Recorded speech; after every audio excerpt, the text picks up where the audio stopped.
Premature ejaculation గురించి తెలుసుకుందాం. అంటే ప్రిమెచ్యూర్ ఎజాక్యులేషన్ అంటే ఏంటి? శీఘ్ర స్ఖలనము.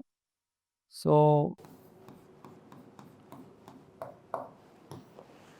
సెక్షువల్ డిస్‌ఫంక్షన్స్‌లో ఎరెక్టైల్ డిస్‌ఫంక్షన్ పురుషాంగ స్తంభన లోపాలతో పాటు most of the people experience premature ejaculation. ఈ శీఘ్ర స్ఖలనం వల్ల వాళ్ళ సెక్షువల్ యాక్ట్ ఎక్కువ టైం లేకుండా త్వరగానే అయిపోతుంది. ఈవెన్ ఫీమేల్ పార్ట్నర్ గాని, మేల్ పార్ట్నర్ గాని ఆర్గాజమ్‌కి వెళ్లరు.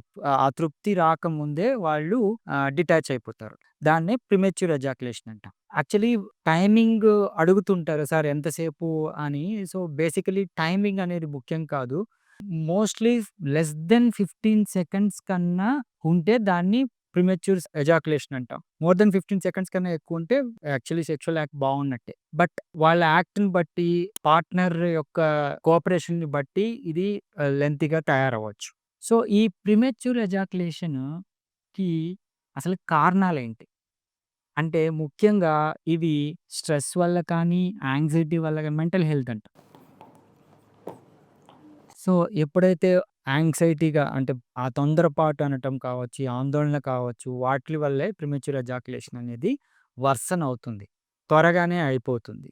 And relationship issues.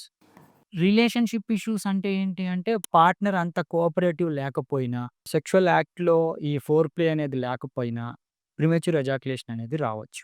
Are medical conditions అంటే కోమార్బిడ్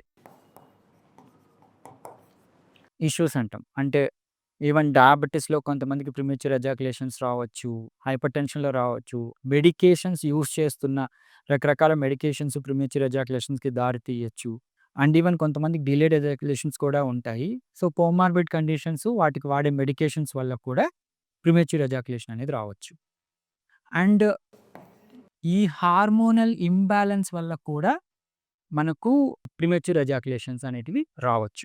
అండ్ ఈ ఫిఫ్త్‌ది ఏంటి అంటే ముఖ్యంగా ఎరెక్టైల్ డిస్‌ఫంక్షన్ అంటే పురుషాంగ స్తంభన లోపాలు వాళ్ళకి ఇబ్బంది కలిగే ముందు ప్రిమెచ్యూర్ ఎజాక్యులేషన్స్ ఫస్ట్ సంభవించి తర్వాత ఎరెక్టైల్ డిస్‌ఫంక్షన్స్‌కెళ్తాం. అంటే ఈ ఎరెక్టైల్ డిస్‌ఫంక్షన్ కూడా one of the reason for premature ejaculation.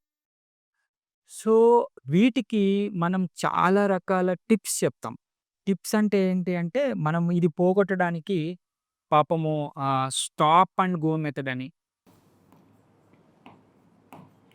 Squeeze method అని,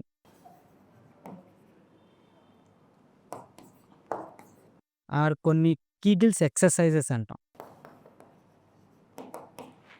సో, ఇవి 3 మెయిన్‌గా టిప్స్.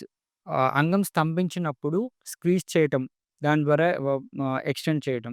స్టాప్ అంటే ఎరెక్షన్స్ ఫుల్ ఫ్లెడ్జ్డ్‌గా వచ్చినప్పుడు రాపిడికి గురి చేయకుండా ఆగటం, స్టాప్ చేయటం, తర్వాత గో. ఈ మళ్ళీ సెక్షువల్ యాక్ట్‌లో పాల్గొనటం.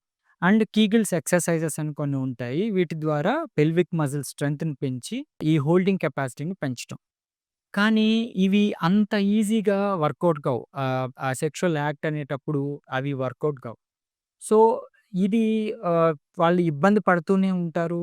సెక్షువల్ యాక్ట్ ఇబ్బంది పడుతూనే ఉంటారు. Partner satisfy car. ఆర్గాజమ్‌కి రారు. చాలా ఆందోళనకు గురవుతూ ఉంటారు. ఎప్పుడైతే మళ్ళీ ఆందోళనకు గురవుతారో మళ్ళీ ఇన్ రిటర్న్ ప్రిమెచ్యూర్ ఎజాక్యులేషన్ వస్తూ ఉంటుంది.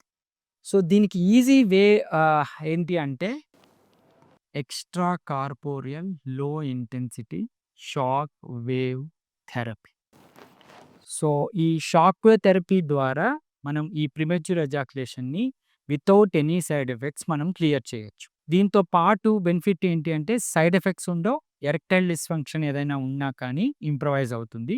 ఇది న్యాచురల్ వే. వాళ్ళకి ఆ హోల్డింగ్ కెపాసిటీ అనేది ఇంప్రొవైజ్ అవుతుంది. సో, ఈ షాక్ వేవ్ థెరపీ ఏంటి అంటే అంగంకి డైరెక్ట్‌గా మనం ఒక ప్రోబ్ ద్వారా, ఒక మసాజింగ్ టెక్నిక్ ద్వారా అంగంలోని హోల్డింగ్ కెపాసిటీని పెంచటం. బేసికల్లీ దీని బ్యాక్ ఆఫ్ ద సైన్స్ ఏంటి అంటే rejuvenate the penis tissue, blood vessel neovascularization ద్వారా బ్లడ్ సప్లై పెంచటం, ఇండైరెక్ట్‌గా హోల్డింగ్ కెపాసిటీ పెంచి ప్రిమెచ్యూర్ ఎజాక్యులేషన్‌ని కూడా సాల్వ్ చేయటం. సో, ఎప్పుడైతే ప్రిమెచ్యూర్ ఎజాక్యులేషన్ ఇంప్రొవైజ్ అవుతుందో వాళ్ళ సెక్షువల్ యాక్ట్ టైమింగ్ ఇంప్రొవైజ్ అయ్యి ఇద్దరు సాటిస్ఫాక్షన్‌కనేది ఆ ఆర్గాజమ్‌కనేది ఫీల్ అవుతారు. సో, ఇది easy technique. No side effects. ఈ షాక్ అంటే ఎలక్ట్రిక్ షాక్ కాదు.